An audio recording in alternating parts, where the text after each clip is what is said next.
നല്ല തയ്യാറെടുപ്പ് നടത്തിയിരുന്നുവെങ്കിൽ പൊറ്റക്കാടിൽ നിന്നും ഒരു ഒന്നാന്തരം പുസ്തകം നമുക്ക് ലഭിക്കുമായിരുന്നു. അത് കിട്ടിയില്ല. ഇപ്പോൾ ബാലിയിൽ ഒരു പത്രം, ബാലി പോസ്റ്റ്, ആ ബാലി പോസ്റ്റാണ് അവിടെ ഹിന്ദുമതത്തെ ഈ രീതിയിൽ നിലനിർത്തുന്നതിൽ ആണ് മുൻകൈ എടുത്തിട്ടുള്ളത്. ഒരു കുടുംബമാണ് നടത്തുന്നത്. ഇപ്പോഴും അവർ തന്നെ. ഇപ്പോൾ സ്ത്രീകൾക്ക് പണ്ട് തൊട്ടേ സമൂഹത്തിൽ വലിയ സ്ഥാനമുണ്ട്. പക്ഷേ ഈ സ്ഥാനം സ്വത്തിൻ്റെ കാര്യത്തിലുണ്ട് എന്ന് നമുക്ക് പറയാൻ പറ്റില്ല.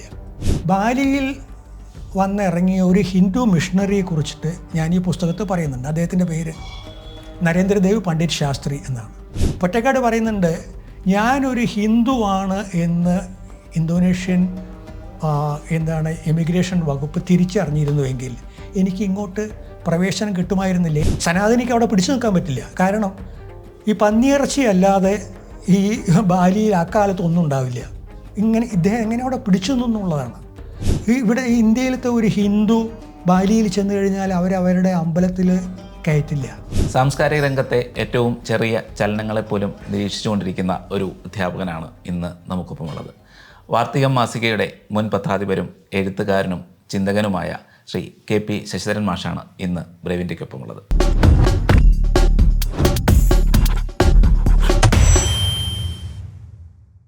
പക്ഷേ മലയാളത്തിലെ സഞ്ചാര സാഹിത്യം എന്ന് പറഞ്ഞാൽ SK പൊറ്റക്കാടിനെയാണ് ഏറ്റവും കൂടുതൽ കേട്ടിട്ടുള്ളത്.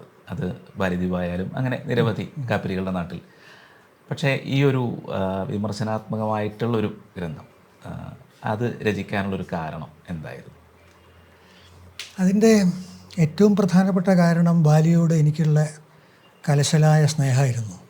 കാരണം ബാലി എന്ന് പറയുന്നത് ഇസ്ലാമിക സമുദ്രത്തിലെ ഹിന്ദു ദ്വീപ് എന്നാണ് അറിയപ്പെട്ടിരുന്നത്. 17,000 ദ്വീപുകളുള്ള ഇന്തോനേഷ്യയിലെ ഒരു ചെറിയ ദ്വീപാണ്. അതെങ്ങനെ ഒരു ഹിന്ദു ദ്വീപായിട്ട് നിലനിന്നു എന്ന ഒരന്വേഷണം പണ്ട് മുതൽക്ക് എൻ്റെ മനസ്സിലുണ്ടായിരുന്നു. പക്ഷെ അതിനെക്കുറിച്ച് പഠിച്ചപ്പോഴാണ് ഈ പൊറ്റക്കാടിൻ്റെ ബാലി ദ്വീപിലെ പരാമർശങ്ങൾ, അദ്ദേഹത്തിൻ്റെ നിഗമനങ്ങൾ ഒക്കെ വസ്തുതാവിരുദ്ധമാണെന്ന് തോന്നിയത്. പക്ഷേ വസ്തുതാവിരുദ്ധമാണ് എന്ന് ഒരു കാര്യം നമുക്കിങ്ങനെ ബോധ്യപ്പെട്ടാൽ പിന്നെ അത് പറഞ്ഞ ആളെ അടച്ചാക്ഷേപിക്കുക എന്നുള്ളതാണ് മലയാളികളുടെ പൊതുവായിട്ടുള്ള ഒരു ശൈലി. അതിൽ നിന്ന് മാറിയിട്ട് മാന്യമായിട്ട് എങ്ങനെ നമുക്ക് ഒരാളോട് ഒരു എഴുത്തുകാരനോട്, അതും കേരളത്തിലെ ഒരു ഐഡൽ ആയിട്ടുള്ള പൊറ്റക്കാടിനോട് എങ്ങനെ നമുക്ക് പ്രതികരിക്കാം, അദ്ദേഹത്തെ എങ്ങനെ വിമർശിക്കാം, അതിൻ്റെ അടിസ്ഥാനത്തിലാണ് ഈ പുസ്തകം എഴുതിയിട്ടുള്ളത്. അത് എത്രമാത്രം സക്സസ്ഫുള്ളായി എന്ന് എനിക്കറിയില്ല. പുസ്തകത്തിൻ്റെ ഫീഡ്ബാക്ക് പൊതുവേ വളരെ കുറച്ചേ കിട്ടിയിട്ടുള്ളൂ. പുസ്തകം ഒരു പക്ഷേ ചിലർ വായിച്ചിട്ടുണ്ടാവാം, ചിലർ ഉദാസീനമായിട്ട് അത് വായിച്ച് ഒരു മൂലയിൽ അതിനെ തള്ളിയിട്ടുണ്ടാവാം. പക്ഷെ പൊതുവെ പഠിച്ച ശേഷം അതിനെക്കുറിച്ച് അഭിപ്രായം പറഞ്ഞവരുടെ സംഖ്യ കുറവാണ്. ഈ ഉപരിപ്ലവമായ കാര്യങ്ങൾ മാത്രമാണ് SK പൊറ്റക്കാട് കണ്ടത്. സാംസ്കാരികമായിട്ടുള്ള ഒരു ഗരിമ, അവിടുത്തെ ഭാരതവുമായിട്ടുള്ള ബന്ധം, ഹിന്ദു സംസ്കാരവുമായിട്ടുള്ള ബന്ധം, അതിനെപ്പറ്റി ഒന്നും ആഴത്തിൽ പറയാൻ പൊറ്റക്കാടിന് കഴിഞ്ഞില്ല എന്നാണ് അങ്ങ് പറഞ്ഞിരിക്കുന്നത്. എങ്ങനെയാണത് ആ ഒരു വിശകലനത്തിലേക്ക് എത്തിയത്? 1953 ബാലിയിൽ, പൊറ്റക്കാട് ബാലിയിലെത്തുന്നത്. 1958 ഈ പുസ്തകം ഇറങ്ങുന്നത്. അദ്ദേഹം ആ പുസ്തകത്തിൻ്റെ ആമുഖത്തിൽ തന്നെ പറയുന്നുണ്ട്, എന്തുകൊണ്ടാണ് ഈ പുസ്തകം നിങ്ങൾ എഴുതാത്തത് എന്ന് പലരും ചോദിച്ചു തുടങ്ങി എന്നുള്ളതാണ്. അപ്പം അദ്ദേഹം ആ പുസ്തകം എഴുതാൻ നിർബന്ധിതനാവുകയായിരുന്നു.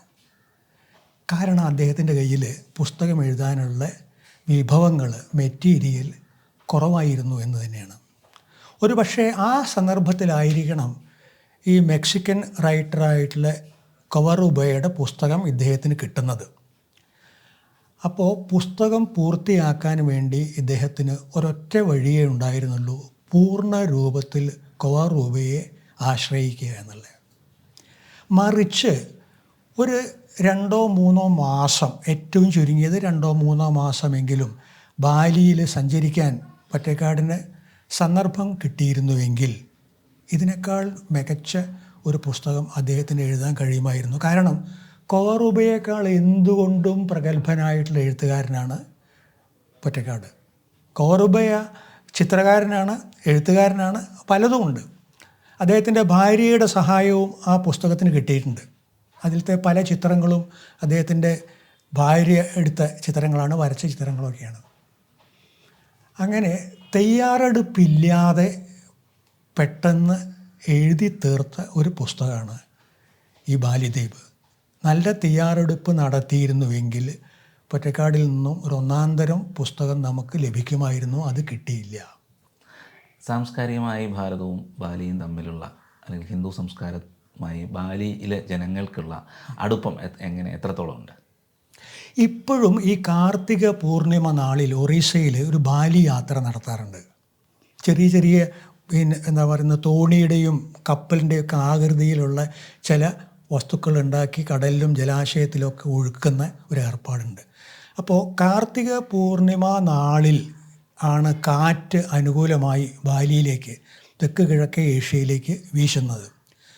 അവിടെ അത് ചെല്ലുകയും അവിടെ ഒരു കുറച്ച് സമയം ചെലവഴിച്ചതിന് ശേഷം വീണ്ടും ഈ ഒറീസ, ബംഗാൾ ഭാഗത്തേക്ക് തിരിച്ചു വരികയും ചെയ്യുക എന്നുള്ളതായിരുന്നു പതിവ്. നമ്മളവിടെ ആലോചിക്കേണ്ട ഒരു കാര്യം, കടലിൽ സഞ്ചരിക്കുന്നതായിരുന്നു എളുപ്പം പണ്ട് കരയിൽ സഞ്ചരിക്കുന്നതിനേക്കാളും. ഉദാഹരണമായിട്ട് ഗംഗാ നദിയുടെ തീരത്ത് നിന്നും കാവേരി നദിയുടെ തീരത്തെത്താൻ ഒരു 10-500 വർഷം മുമ്പ് എത്രയോ മാസങ്ങൾ എടുക്കുമായിരുന്നു. വർഷകാലത്താണ് വെച്ചാൽ സഞ്ചരിക്കാൻ പറ്റില്ല, കാരണം എല്ലാ നദികളും പിന്നെ കരകവിഞ്ഞ് ഒഴുകും. പിന്നെ കരയിൽ സഞ്ചരിക്കുമ്പോഴുള്ള വേറെ ചില ഭീഷണിയൊക്കെ ഉണ്ട്, പിടിച്ചുപറി അത് ഇതൊക്കെ ഉണ്ട്. കടലിലും ഉണ്ട്. പക്ഷേ അനുകൂലമായ കാറ്റാണെങ്കിൽ 30-40 ദിവസം കൊണ്ട് ഇന്ത്യയിൽ നിന്നും ഈ സുമാത്ര, അതുപോലെ ജാവ, അതുപോലെ ഈ പറയുന്ന ഈ തായ്ലൻഡ്, വിയറ്റ്നാം, കംബോഡിയ തുടങ്ങിയ ഭാഗത്ത് എത്താൻ പറ്റുമായിരുന്നു എന്നുള്ളതാണ്. മാത്രമല്ല ഒരു കപ്പലിൽ വലിയ അധികം ആളുകളെ കൊള്ളും, ചരക്കും അതെന്ത് ചെയ്യാൻ പറ്റും, അതിൽ കൊള്ളിക്കാൻ പറ്റും. അതുകൊണ്ട് കപ്പൽ യാത്രയായിരുന്നു ഇന്ത്യയിൽ സുഗമം ഈ കരയിലൂടെയുള്ള യാത്രയേക്കാളും.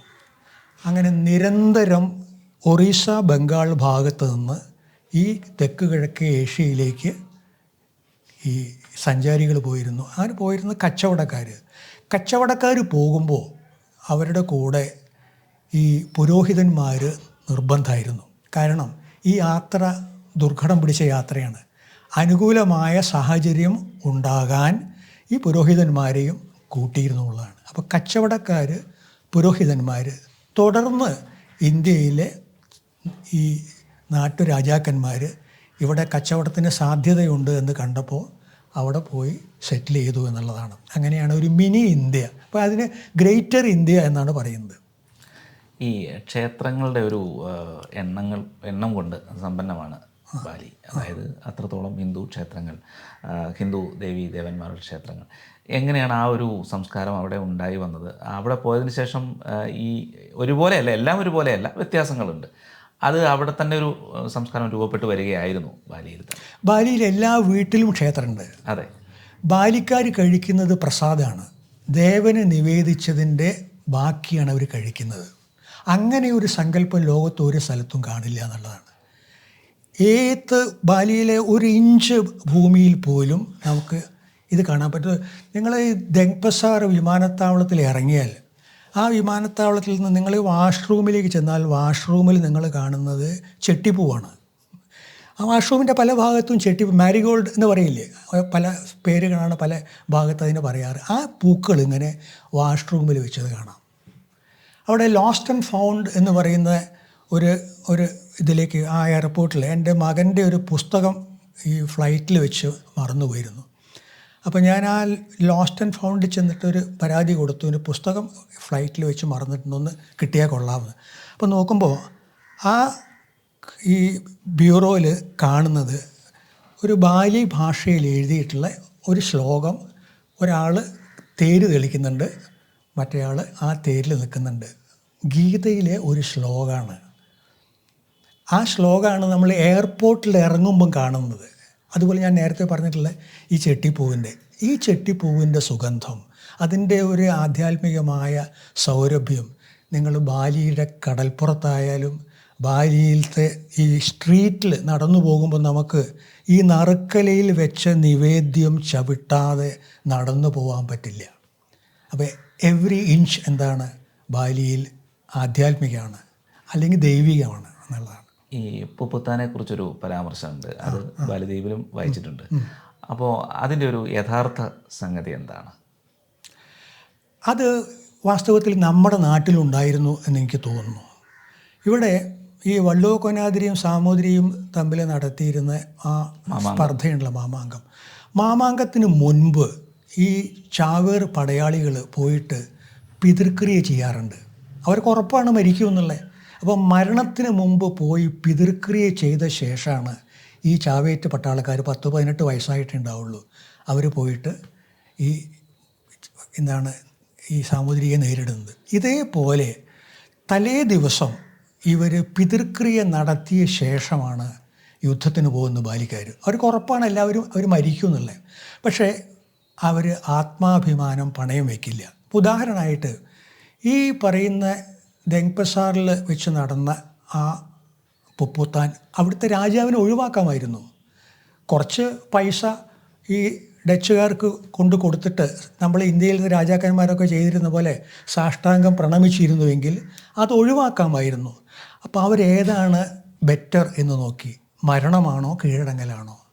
മരണമാണ് എന്ന് അവർ തീരുമാനിച്ചു. അതാണ് ബാലിക്കാരൻ്റെ പ്രത്യേകത. ഇന്ത്യയിൽ നിന്നും ബാലിക്കാരനെ വേർതിരിക്കുന്ന ഇതാണ്. മുസ്ലിം ആവില്ല, ഒരു തീരുമാനിച്ചു കഴിഞ്ഞു.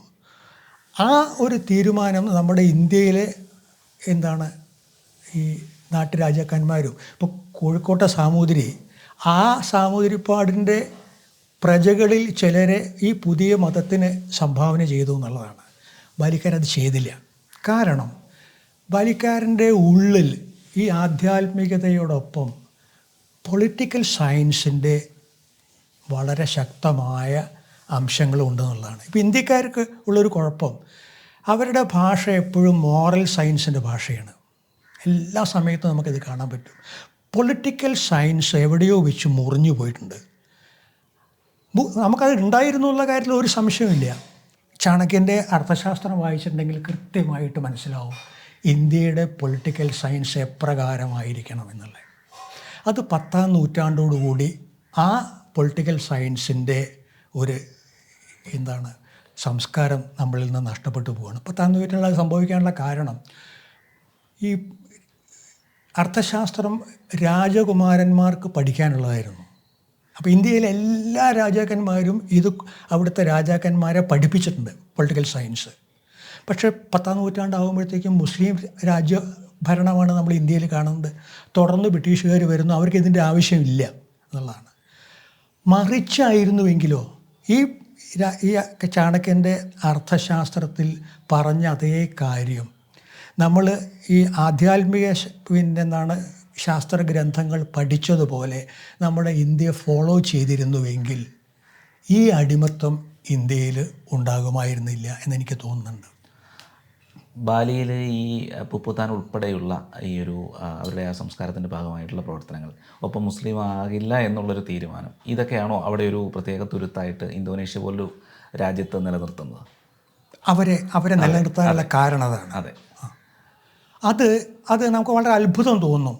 ബാക്കി ഇപ്പോൾ മജാപഹിദ് എന്ന് പറയുന്ന ഒരു ഹിന്ദു സാമ്രാജ്യമായിരുന്നു ഈ ഇന്തോനേഷ്യയെ ഭരിച്ചിരുന്നത്. ആ മജാപഹിദ് സാമ്രാജ്യത്തിൽ ഇന്നത്തെ മലേഷ്യ, സിംഗപ്പൂർ അടക്കമുള്ള എല്ലാ രാജ്യങ്ങളും പെടും. നമ്മുടെ ഇന്ത്യയിലത്തെ ഒരു ഗുപ്ത സാമ്രാജ്യത്തിൻ്റെ വലുപ്പം ഈ മജാപഹിദ് സാമ്രാജ്യത്തിനോടൊന്ന് ആലോചിച്ച് നോക്കൂ. അത് ചുരുങ്ങി ഇന്നത്തെ ബാലി എന്ന് പറഞ്ഞാൽ നമ്മുടെ പാലക്കാട് ജില്ലയുടെ വലുപ്പമാണുള്ളത്. ഇത് വായനക്കാരനെ ബോധ്യപ്പെടുത്താൻ വേണ്ടിയിട്ടാണ് ഞാൻ ഈ പുസ്തകം എഴുതിയത്. ഒരു സാമ്രാജ്യം എങ്ങനെ ഒരു പാലക്കാട് ജില്ലയായി മാറി. ബാലിയിൽ ഈ ഒരു സാഹചര്യത്തിൽ അവരെങ്ങനെയാണ് ആ ഒരു സംസ്കാരത്തെ നിലനിർത്തുന്നത്? അവരുടെ ഇപ്പോഴത്തെ ഒരു സ്ഥിതി എങ്ങനെയാണ്? എനിക്ക് തോന്നിയിട്ടുള്ളത് ബാലിയിലെ ബുദ്ധിജീവികൾ എന്ന് പറയുന്നവരാണ് ഈ ഹിന്ദു റിനൈസൻസിൻ്റെ നേതൃസ്ഥാനത്ത് നിൽക്കുന്നത്. അപ്പോൾ ബാലിയിൽ ഒരു പത്രം, ബാലി പോസ്റ്റ്, ആ ബാലി പോസ്റ്റാണ് അവിടെ ഹിന്ദുമതത്തെ ഈ രീതിയിൽ നിലനിർത്തുന്നതിൽ ആണ് മുൻകൈ എടുത്തിട്ടുള്ളത്. ഒരു ഒരു ഒരു കുടുംബമാണ് നടത്തുന്നത് ഇപ്പോഴും അവർ തന്നെ. അത് കഴിഞ്ഞാൽ പിന്നെ വരുന്നത് ഈ യൂണിവേഴ്സിറ്റികൾ, കോളേജുകൾ. ആ കോളേജുകളിലൊക്കെ പഠിച്ച് ഇറങ്ങിയിട്ടുള്ള കുട്ടികൾ, അവർ ചിലരൊക്കെ ഇന്ത്യയിൽ വന്നിട്ടാണ് പഠിച്ച് തിരികെ പോയിട്ടുള്ളത്. ശാന്തിനികേതനിൽ ഒക്കെ പഠിച്ചിട്ട് അവർ തിരികെ പോയിട്ടുള്ളവർ. അവരവരുടെ കൾച്ചറിനോട് അങ്ങേയറ്റം സ്നേഹം കാണിക്കുന്നവരാണ്. ഇന്ത്യയിൽ നേരെ മറിച്ചാണ്. പഠിച്ച് പുറത്തിറങ്ങിയാൽ പിന്നെ ഇതിനെ എങ്ങനെ അവഹേളിക്കാം എന്നാണ് അവരുടെ ഇത്. അവർ പലരും പുറത്തു പോയിട്ടൊക്കെ പഠിച്ചു വരുന്നവർ ഈ രീതിയിൽ തന്നെയാണ് പെരുമാറുന്നത്. ഈ എസ് കെ പൊറ്റക്കാടിൻ്റെ ഇങ്ങനെ ഒരു പുസ്തകത്തിനെതിരെ ഇങ്ങനെ ഒരു നിരൂപണത്തിൽ അടിസ്ഥാനമായിട്ടുള്ളൊരു ഗ്രന്ഥം എഴുതി. അത് എത്രത്തോളം ചർച്ച ചെയ്യപ്പെട്ടു? ആരെങ്കിലും അതിനെപ്പറ്റി? ചർച്ച ചെയ്യപ്പെടില്ല. അത് വളരെ ഇതാണ്. നമുക്കിത് ഏറെക്കുറെ അറിയാമായിരുന്നു. കാരണം പൊറ്റക്കാട് ഒരു വലിയ വിഗ്രഹമാണ്. ആ വിഗ്രഹത്തെ മലയാളികൾ ചോദ്യം ചെയ്യില്ല. പിന്നെ പൊറ്റക്കാടിൻ്റെ ഒരു നെറേറ്റീവ് ഉണ്ടല്ലോ, the so called left narrative. ആ നെറേറ്റീവ് ഇപ്പോഴും ഉണ്ട് കേരളത്തിൽ. അതിനെ ചോദ്യം ചെയ്യാൻ നിരവധി പുസ്തകങ്ങൾ, നിരവധി എഴുത്തുകാർ വരണം. ഇപ്പോഴത്തെ സാഹചര്യത്തിൽ അതും ഉണ്ടാവാൻ സാധ്യത പൊതുവെ കുറവാണ്. പുസ്തകത്തിൽ പറയുന്നുണ്ട് പൊറ്റക്കാട് സ്ത്രീകളെക്കുറിച്ച്, ബാലിയിലെ സ്ത്രീകളെക്കുറിച്ച് ശരിയായി മനസ്സിലാക്കാതെ പരാമർശം നടത്തി. അവിടുത്തെ കുഞ്ഞുങ്ങൾ ജനിക്കുമ്പോൾ തന്നെ അങ്ങനെ ഒരു ദേവതമാരായിട്ടാണ് അവർ കണക്കാക്കുന്നത്. അപ്പോൾ അതുമായിട്ട് ബന്ധപ്പെട്ടൊരു വിശ്വാസം സ്ത്രീകളിൽ അത്രയും ശക്തമാണ്. പക്ഷേ പൊറ്റക്കാട് അത് മനസ്സിലാക്കാതെയാണ് പല പരാമർശങ്ങളും നടത്തിയിട്ടുള്ളതെന്ന് അങ്ങ് പറഞ്ഞിട്ടുണ്ട്. അതൊന്ന് പറയാം. ഒന്ന്, നമ്മുടെ കേരളത്തിലുള്ളതിനേക്കാളും അവിടെ സ്ത്രീകൾക്കുള്ള ഒരു മുൻഗണന എന്ന് പറയുന്നത്, അവർ നിരന്തരം ജോലി എടുക്കുന്നവരാണ്. കുട്ടിക്കാലത്ത് ഒരു 6-7 വയസ്സുള്ള സമയത്ത് തന്നെ ബാലിയിൽ ഒരു പെൺകുട്ടി വീട്ടിലെ ജോലി, പ്രത്യേകിച്ച് ചെറിയ കുട്ടികളെ നോക്കുക എന്നുള്ളത്. അങ്ങനെ ഒരു 8ാമത്തെ വയസ്സിൽ തന്നെ ഒരു ചെറിയ പെൺകുട്ടി 2-3 വയസ്സുള്ള ഒരു കുട്ടിയെ എടുത്ത് ഇങ്ങനെ നടക്കും.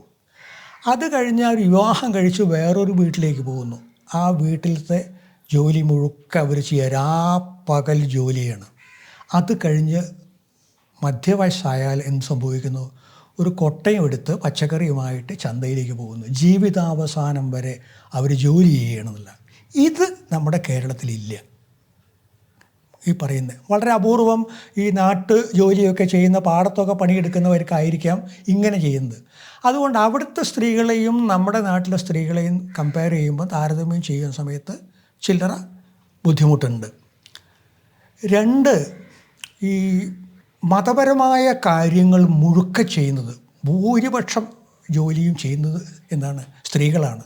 ഒരു ദിവസം എത്ര മണിക്കൂറാണ് ഈ ക്ഷേത്രത്തിലെ കാര്യങ്ങൾക്ക് വേണ്ടി ഒരു സ്ത്രീ നീക്കി വയ്ക്കുന്നത് എന്ന് അറിഞ്ഞാൽ നമ്മൾ അത്ഭുതപ്പെട്ടു പോകും. രാത്രി കിടന്നുറങ്ങുന്നത് തന്നെ വളരെ എത്രയോ കഴിഞ്ഞിട്ടായിരിക്കും. അതുവരെ അടുത്ത ദിവസത്തേക്കുള്ള നറുക്കല മുഴുവൻ തയ്യാറാക്കി കൃത്യം അവർ അമ്പലത്തിലേക്ക് പോവുകയാണ്, യാത്ര പോവുകയാണ്. നമ്മൾ ബാലിയിൽ സഞ്ചരിക്കുമ്പോൾ ഈ ക്ഷേത്രത്തിലേക്ക് യാത്ര പോകുന്ന ആളുകളെ കാണാതെ ബാലി യാത്ര അവസാനിപ്പിക്കാൻ നമുക്ക് കഴിയില്ല. അപ്പോൾ ബാലിയുടെ സ്ത്രീകളാണ് മുമ്പിൽ ഇങ്ങനെ നടന്നു പോകുന്നത്. തലയിൽ ഈ പറയുന്ന ഈ പൂജാദ്രവ്യങ്ങൾ, കാരണം തലയിൽ വയ്ക്കുന്നത് ശിരസ്സാണ് ഏറ്റവും പ്രധാനപ്പെട്ട അവയവം അതിൻ്റെ. അപ്പോൾ അതിൻ്റെ മുകളിലാണ് ഈ പറയുന്ന പൂജാദ്രവ്യം വയ്ക്കുന്നത്. അത്ര പവിത്രമായിട്ടുള്ള വസ്തുവാണ് ഇത്. ഈ പൂജാദ്രവ്യം താഴെ വയ്ക്കില്ല, ഇതും മുകളിലാണ് അവർ ഇത് വയ്ക്കുന്നത്. അപ്പോൾ സ്ത്രീകൾക്ക് പണ്ട് തൊട്ടേ സമൂഹത്തിൽ വലിയ സ്ഥാനമുണ്ട്. പക്ഷേ ഈ സ്ഥാനം സ്വത്തിൻ്റെ കാര്യത്തിലുണ്ട് എന്ന് നമുക്ക് പറയാൻ പറ്റില്ല. അവിടെ വരുമ്പം പുരുഷ മേധാവിത്വം ഉണ്ട്, തീർച്ചയായിട്ടും ഉണ്ട് എന്നുള്ളതാണ്. പഴയ കാലത്ത് ഉണ്ടായിരുന്നു, ഇപ്പോൾ അത് കുറഞ്ഞു വരികയാണ്. സ്ത്രീകൾ ധാരാളം പേര് പഠിക്കുന്നുണ്ട്. വലിയ വലിയ യൂണിവേഴ്സിറ്റികളിലും മറ്റുമൊക്കെ പഠിച്ച് സ്ത്രീകൾ ഇപ്പോൾ രംഗത്ത് വരുന്നുണ്ട്. അങ്ങനെ വരുമ്പോൾ ഒരു പക്ഷേ ഇന്ത്യയിലെ സ്ത്രീകളെക്കാളും മുന്നണിയിൽ ബാലിയിലെ സ്ത്രീകൾ എത്താനുള്ള സാധ്യതയാണ് കാണുന്നത്. ബാലിദ്വീപിൻ്റെ പൊതുവായ ഒരു പ്രത്യേകതയായിട്ട് മൊത്തത്തിൽ അങ്ങ് പോകുമ്പോൾ കണ്ടത്, പൊതുവായി പറയുമ്പോൾ ബാലിദ്വീപിനെ ഒറ്റ വാക്കിലോ അല്ലെങ്കിൽ ഒരു ഇതായിട്ട് പറയുമ്പോൾ എങ്ങനെ പറയാൻ കഴിയും? ബാലി നിലനിന്നത് തന്നെ ഒരു അത്ഭുതമാണ്. ബാലിയെ കീഴടക്കാൻ വേണ്ടിയിട്ട് ജാവയിലെ സുൽത്താൻമാർ ശ്രമിച്ചിരുന്നു, കഠിനമായി ശ്രമിച്ചിരുന്നു എന്നുള്ളതാണ്.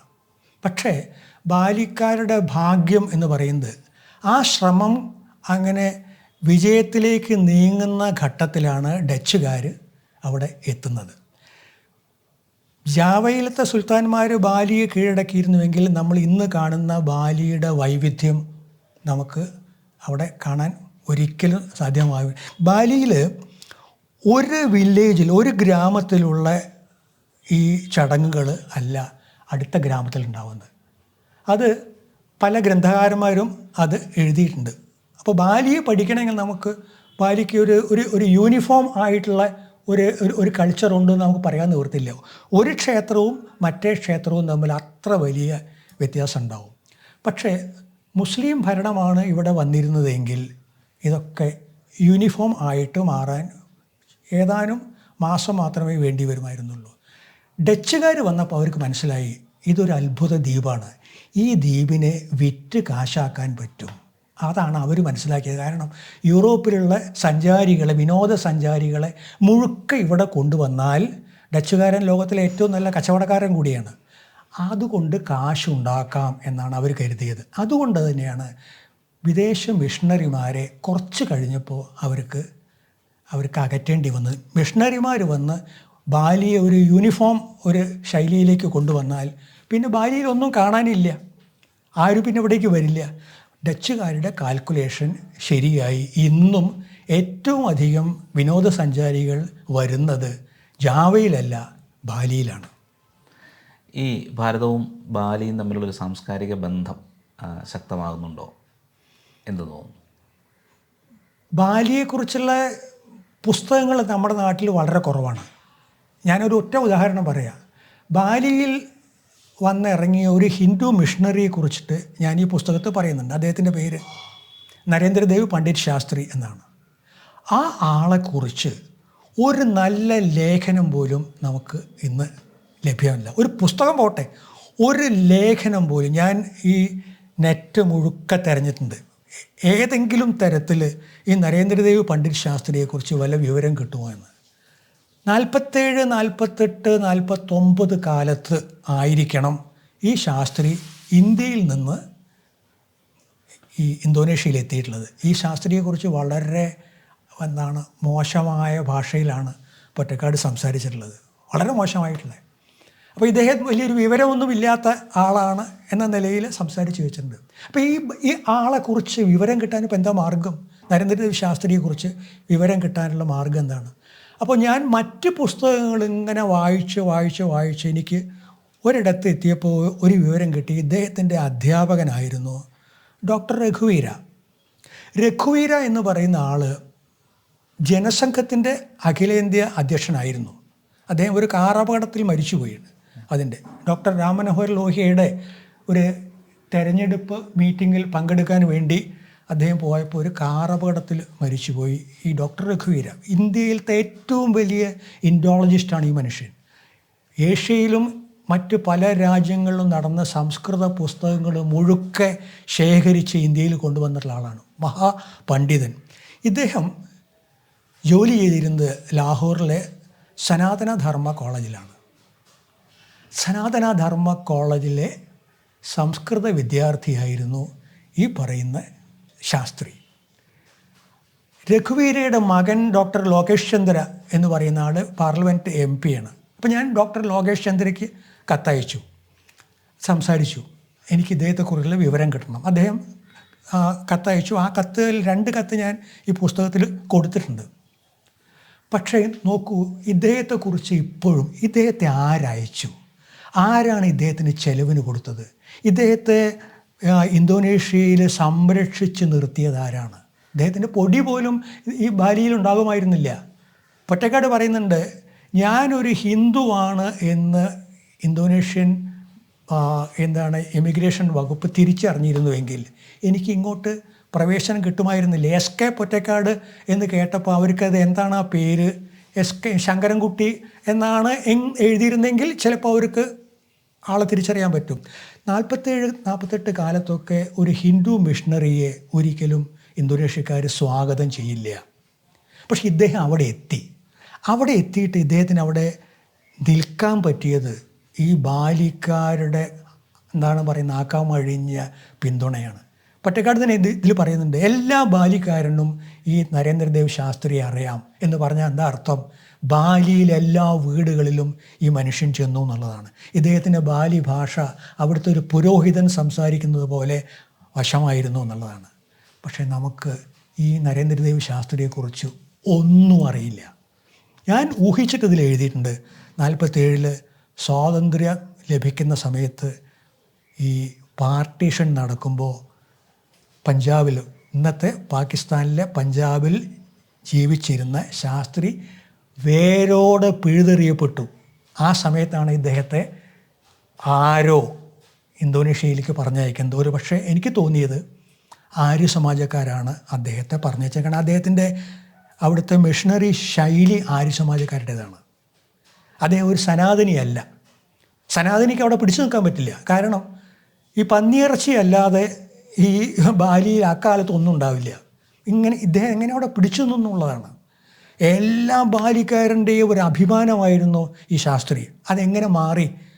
അന്യരെ അവർ ഒരിക്കലും അംഗീകരിക്കില്ല. ഇവിടെ ഇന്ത്യയിലത്തെ ഒരു ഹിന്ദു ബാലിയിൽ ചെന്ന് കഴിഞ്ഞാൽ അവരവരുടെ അമ്പലത്തിൽ കയറ്റില്ല. ഇഷ്ടമില്ലായിട്ടല്ല, അവർ പറഞ്ഞത് അവരുടെ ഈ അനുഷ്ഠാന സമ്പ്രദായങ്ങൾ അറിയുന്ന ആൾക്ക് പ്രവേശിക്കാനുള്ള സ്ഥലമാണ് അമ്പലം. അതുകൊണ്ട് നമ്മൾ അമ്പലത്തിൻ്റെ പുറത്ത് അങ്ങനെ നിൽക്കും, ഉള്ളിലേക്ക് നമുക്ക് പ്രവേശനമില്ല. ഞാൻ അവരോട് ചോദിച്ചിട്ടുണ്ട്, എന്താണ് ഈ ഹിന്ദുക്കളായ ആളുകൾ നിങ്ങൾ എന്താണ് ഇങ്ങനെ പുറത്ത് നിർത്തുന്നത്? അപ്പോൾ അവർ സ്ഥിരം ബാലി ശൈലിയിൽ ചിരിക്കും, ഒരു മറുപടി ഇല്ല, അവർ കയറ്റില്ല. അതാണ് അതിൻ്റെ. പക്ഷേ ഇദ്ദേഹം ഒരു പെദണ്ട എന്ന് പറഞ്ഞാൽ ഏറ്റവും വലിയ പുരോഹിതൻ്റെ സ്ഥാനത്തെത്തി ഈ ശാസ്ത്രി. അതെന്നെ അത്ഭുതപ്പെടുത്തുന്നു, എങ്ങനെ സാധിച്ചു എന്നുള്ളതാണ്. അദ്ദേഹം സംസ്കൃതം പഠിപ്പിച്ചു. ഈ ബാലിയിലത്തെ കുട്ടികളെ ഇന്ത്യയിലേക്ക് അയച്ചിട്ട് അദ്ദേഹം എന്ത് ചെയ്യുന്നു, ഈ പറയുന്ന പുതിയ വിദ്യാഭ്യാസമൊക്കെ സമ്പാദിച്ചിട്ട് അതിൽ ഒരാൾ പിന്നീട് ഇന്തോനേഷ്യയുടെ അംബാസഡറായി ഇന്ത്യയിൽ. ആലോചിച്ച് നോക്കണം നിങ്ങൾ. ആ പഠിപ്പിച്ച ഒരു കുട്ടി പിന്നീട് ഇന്ത്യയിലേക്ക് അയച്ചു അംബാസഡറായിട്ട്. അതാണ് ആ ആളെക്കുറിച്ചാണ് ഈ പുസ്തകത്തിൽ പറയുന്നത്. ഒരു ഒരു ഒരു എന്താണ് പറയുന്നത്, വിവരമില്ലാത്ത ആൾ ഒരു പണ്ടയെ പോലെ അയാൾ പെരുമാറുന്നു എന്നൊക്കെ പറയുമ്പോൾ അതൊക്കെ ഒരു വളരെ കഷ്ടമായിട്ടുള്ള കാര്യമാണ്. തൻ്റെ സങ്കടമാണ് പൊറ്റക്കാടിനോട് അദ്ദേഹം പറഞ്ഞത്. ഞാനിങ്ങനെ എൻ്റെ ജീവിതം എപ്പോൾ വേണമെങ്കിലും അപകടപ്പെടാം എന്നാണ് ഇദ്ദേഹം പറയുന്നത്. എന്നെക്കുറിച്ച് വല്ലതും എഴുതണം, നാട്ടിലെ ആൾക്കാരുടെ മുമ്പിൽ എന്നെ അവതരിപ്പിക്കണമെന്ന്. പക്ഷേ അവതരിപ്പിച്ചത് ഈ രീതി നേരെ തിരിച്ചായി പോയി. കോഴിയങ്കം നടക്കുന്ന സ്ഥലത്ത് സ്ത്രീ പോവില്ല. അങ്കക്കോഴിയുടെ സമീപത്തേക്ക് പോലും ഒരു സ്ത്രീ പോവില്ല. പിന്നെ എങ്ങനെയാണ് ഒരു സ്ത്രീ ഈ പറയുന്ന കോഴിയെ തൊഴുതു എന്ന് പറയുന്നത്? അതുപോലെയുള്ള ഒരുപാട് കാര്യങ്ങൾ സ്ത്രീകളും പുരുഷന്മാരും ഇങ്ങനെ ഈ ശവം ദഹിപ്പിക്കാൻ കൊണ്ടുപോകുന്ന ആ സമയത്ത് അത് വളരെ പവിത്രമാണ് ബാലിക്കാർക്ക്. മഹാഭാരതത്തിലത്തെ ശ്ലോകങ്ങളും മറ്റുമൊക്കെ ഉരുവിട്ടുകൊണ്ടാണ് ഈ ശവം ദഹിപ്പിക്കാൻ വേണ്ടിയിട്ട് കൊണ്ടുപോകുന്നത്. പക്ഷെ ആ ചടങ്ങിനെക്കുറിച്ചൊക്കെ പൊറ്റക്കാട് അറിയാത്തത് കൊണ്ട് ഒരുപാട് കാര്യങ്ങൾ ഇങ്ങനെ കുറേ മദ്യമൊക്കെ കഴിച്ചിട്ട് ഇങ്ങനെ എന്തൊക്കെയോ ചില കാണിച്ചു കൂട്ടലൊക്കെയാണ് നടത്തുന്നത് എന്നാണ്. സ്ത്രീകൾ നമ്മുടെ ഇന്ത്യയിലോ കേരളത്തിലോ ഉള്ള സ്ത്രീകളെക്കാളും വളരെ വളരെ ശുദ്ധിയുള്ള സ്ത്രീകളാണ്. പുരുഷന്മാർ പോലും മദ്യപിച്ചിട്ട് റോട്ടിൽ കിടന്നുറങ്ങുന്ന ഒരൊറ്റയാളെയും നിങ്ങൾക്ക് ബാലിയിൽ കാണാൻ പറ്റില്ല. നമ്മുടെയൊക്കെ ഈ പിന്നെ എന്താണ് നഗരത്തിലൂടെ നമ്മൾ നടന്നു പോകുമ്പോൾ മദ്യപിച്ചിട്ട് സ്ട്രീറ്റിൽ കിടന്നുറങ്ങുന്ന ആളെ നമ്മൾ കാണുന്നുണ്ടല്ലോ. നിങ്ങൾക്ക് ബാലിയിൽ കാണാൻ പറ്റില്ല. അവരുടെ ഒരു ഡിസിപ്ലിൻ, ഒരു ദ്വീപിൻ്റെ ഒരു അച്ചടക്കം ഇപ്പോഴും നിലനിർത്തുന്നുണ്ട്. എല്ലാവരും ഒരു ചിരിയുണ്ട്. ചിരിക്കാത്ത ബാലിക്കാരനെ നമുക്ക് കാണാൻ പ്രയാസമാണ്. ചിലർ പറയുന്നത് അത് പണ്ടുണ്ടായിരുന്നില്ല, ഈ അടുത്ത കാലത്ത് ഈ വിനോദസഞ്ചാരം വികസിച്ചതോടുകൂടി ചിരി എന്നുള്ളത് ഒരു നല്ല കച്ചവട തന്ത്രമാണ്. അതുമൂലം അവരിങ്ങനെ എന്ത് ചെയ്യുന്നു, ചിരിക്കുകയാണ് എന്നുള്ളത്. പക്ഷെ എന്തായാലും ആളുകൾ വളരെ നമ്മൾ വളരെ ആകർഷിക്കുന്ന തരത്തിലുള്ള ചിരി ബാലിക്കാർ നമുക്ക് കാഴ്ചവെക്കുന്നുണ്ടെന്നുള്ളതാണ്. പൊറ്റക്കാടിന് ഞാൻ ആ അബദ്ധങ്ങളൊക്കെ ആദ്യത്തെ 7 ചാപ്റ്ററിൽ അക്കമിട്ടിട്ട് നിരത്തിയിട്ടുണ്ട്, എവിടെയൊക്കെയാണ് ഇദ്ദേഹത്തിന് അബദ്ധം പറ്റിയത് എന്നുള്ളത്. അത് വായിച്ച ശേഷം പിന്നീട് ബാലിയെക്കുറിച്ച് അന്വേഷിക്കുകയാണെങ്കിൽ പുസ്തകം അവസാന വാക്കല്ല. കാരണം ഞാൻ പുസ്തകം എഴുതി കഴിഞ്ഞാൽ അതോടുകൂടി എൻ്റെ ധർമ്മം പൂർത്തിയാവുന്നു. പിന്നെ വായനക്കാരൻ്റെ ധർമ്മമാണ്. ആ വായനക്കാരൻ്റെ ധർമ്മം പൂർത്തിയായോ എന്ന് എനിക്കറിയില്ല. അത് അവർ ചിന്തിച്ചിട്ട് അവർ ബാലിയിൽ ചെല്ലുമ്പോൾ അത് ഈ വസ്തുക്കൾ കണ്ടാൽ അവർ എൻ്റെ പുസ്തകവും പൊറ്റക്കാടിൻ്റെ പുസ്തകവും ഒക്കെ ചേർത്ത് അതിന് വിലയിരുത്തും. അതാണ് വേണ്ടത് എന്നുള്ളതാണ്.